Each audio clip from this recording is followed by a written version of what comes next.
تشريد أكثر من 1,500,000 إنسان من السكان الأصليين للأراضي المحتلة.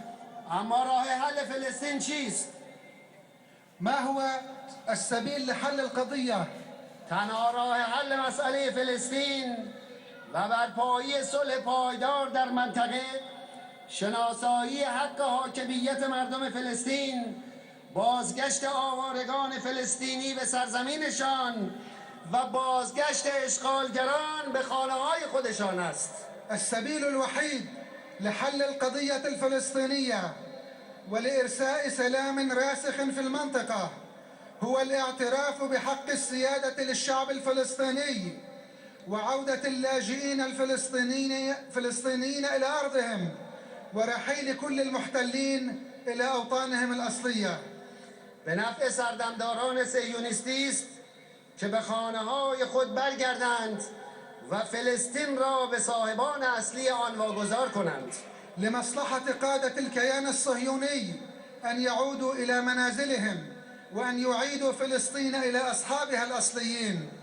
و الا در طوفان خشم مردم فلسطین و ملت‌های آزاده مضمحل خواهند شد.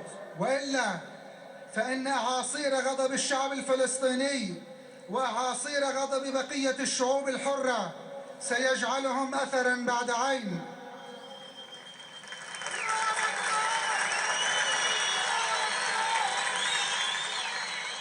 از برخی دولت‌های منطقه می‌خواهم که ضمن همراهی و همبستگی با ملت‌های خود اجازه دهند که مردم آزادانه نظر خود را درباره سلطه‌گران و جنایات رژیم صهیونیستی ابراز کنند. وهنا أطلب من بعض دول المنطقة أن تتماشى وتتضامن مع شعوبها وأن تسمح للناس بأن تعبر بحرية عن رأيها حول المهيمنين وحول جرائم الكيان الصهيوني.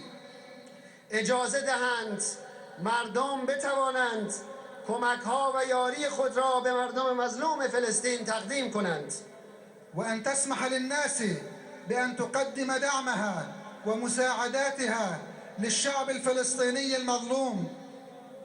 بی تردید هر دولت و فرد و گروهی به هر نحوی که به دنبال شناسایی رژیم اشغالگر صهیونیستی و اعطای فرصت تجدید قوا به او باشد از نگاه ملت‌های منطقه مطرود و محکوم است.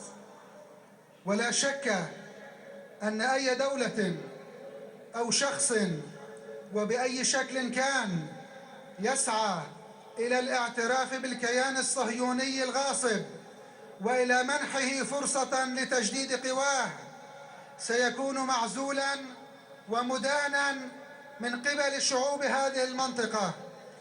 حامیان رژیم صهیونیستی بدانند که بهترین و تنها راه در مقابل آنان و برای احیای دوستی و همکاری با مردم منطقه پایان دادن به سیطره صهیونیست هاست.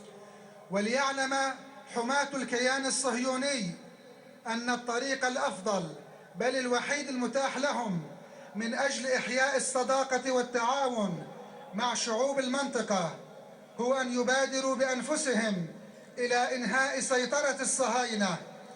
آنان باید